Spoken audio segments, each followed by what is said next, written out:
Sally was my babysitter for my twin girls, Katie and You Jackie. were like a warm breeze blowing through my life. I always enjoyed watching her adventures on Facebook. She was always the vibrant, outgoing friend. Sally just always was, there's no way to explain it, just Sally. She walked in a room and she made sure you knew it. She would get all excited because she was excitable. And she'd be like, yeah, I was out there punching waves. And I just went to the beat of her own drum. And that's the best way I remember her. Yeah, the best beat in the most wonderful way. She was not afraid to be Sally.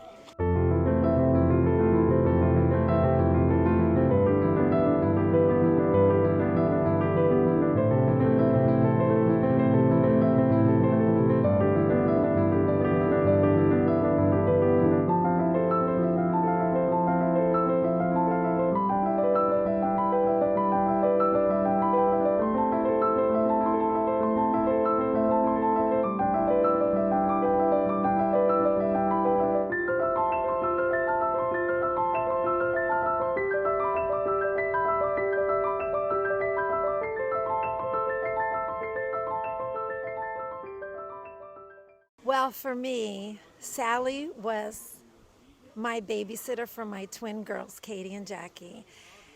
And she was so good with kids, but she was an absolute mess in the house. They would have so much fun playing. If they did something wrong, they might get whipped cream squirted in their mouth. But they just always loved her so much. And she would play video games with them. She'd get on the floor with them. And my best memories of Sally are when I would come home, she would tell me funny stories about what you guys did while we were gone having dinner. So I love her very much, Felicia. Your daughter was amazing, and I'm just so sad that she's not here with us. I just hope that she knows how much I loved her. Sally. My beautiful Sally. You were like a warm breeze blowing through my life. And you brought joy with you everywhere you went. And we're going to miss you terribly. But I know you're in heaven and you're bringing joy to everyone up there. I love you. I'm Gloria Thompson, and I know Sally through her mom, Felicia. I didn't know Sally well, but I always enjoyed watching her adventures on Facebook and just seeing what she was up to. Seemed like there was never a dull moment. Very enthusiastic, loving, caring person. But I'm here today to really support Felicia because I love you and wanted to be here for you during a tough time. So. I'm Shannon Hughes, formerly Pat Solik, and this is my I'm mom. Tammy Petzolik. We grew up right down the road from Miss Felicia and Sally. Sally and I had tons of sleepovers together, a lot of playing with puppies and dance parties. She was always the vibrant, outgoing friend that could always make me laugh, always down for whatever, always down to have a good time. Loved sleeping over at her house. I would always go straight to Miss Felicia's house to go see Sally.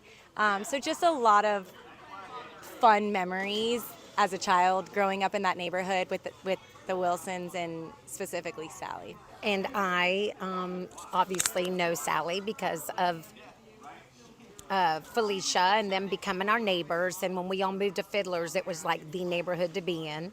Everybody, we had Friday parties. If the balloon ended up at your doorstep the next day, you knew your party was at your house. So obviously the kids all would hang out in my cul-de-sac and my garage. We had a garage that the kids would come over and play in, bonus room.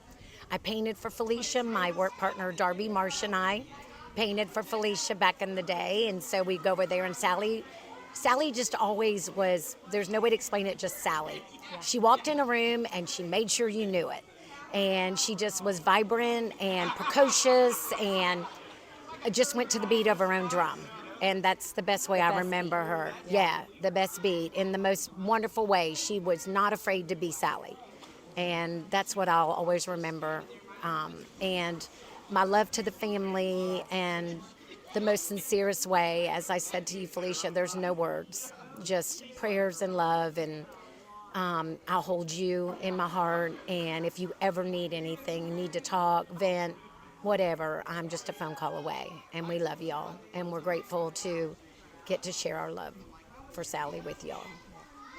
My name is Andy Johnson, and I know Sally because I grew up with Chelsea, her sister, but I never met Sally during that time, except for one time when I was 18 and Sally was 15. I delivered a pizza to the Wilsons, and Sally answered the door, and she flirted with me. And then Chelsea called me and said, "I heard you flirted with my sister. She's only 15." Yeah, something like that. And couldn't help it apparently. I don't know. So that was the first time that I met Sally. And then the next time I met Sally is a very special story to me. I'm gonna take a drink before I concisely tell it. Okay. So like all good stories, it starts out, so there I was.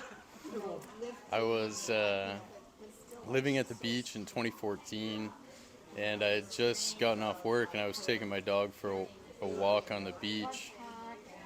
And I walked south, and when I walked south, I saw this beautiful redhead, and I thought to myself, that is a ridiculously beautiful girl.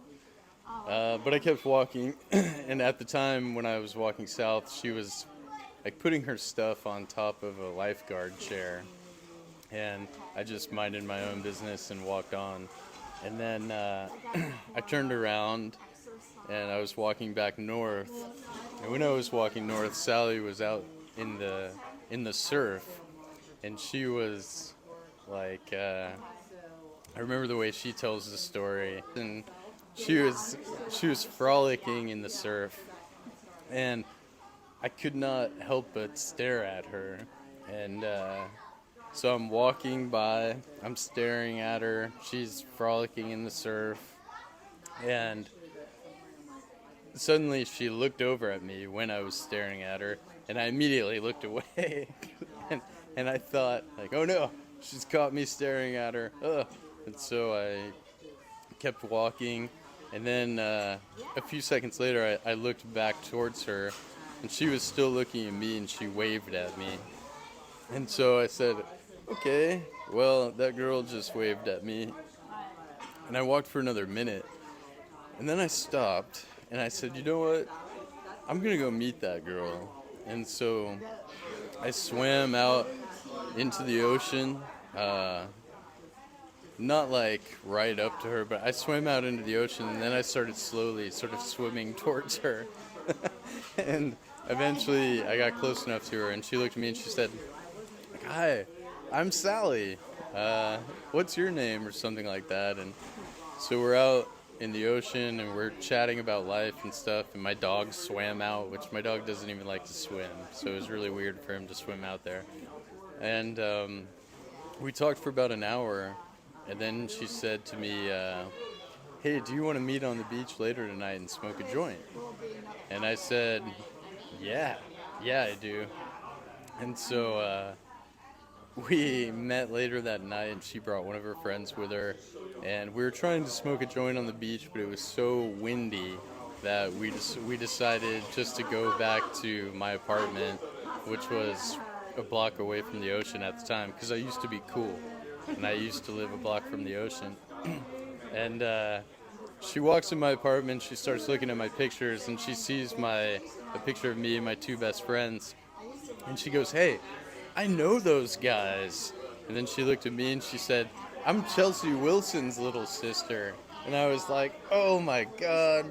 One time I made out with Chelsea when we were in 9th grade, and now here I have a crush on her sister. Oh God.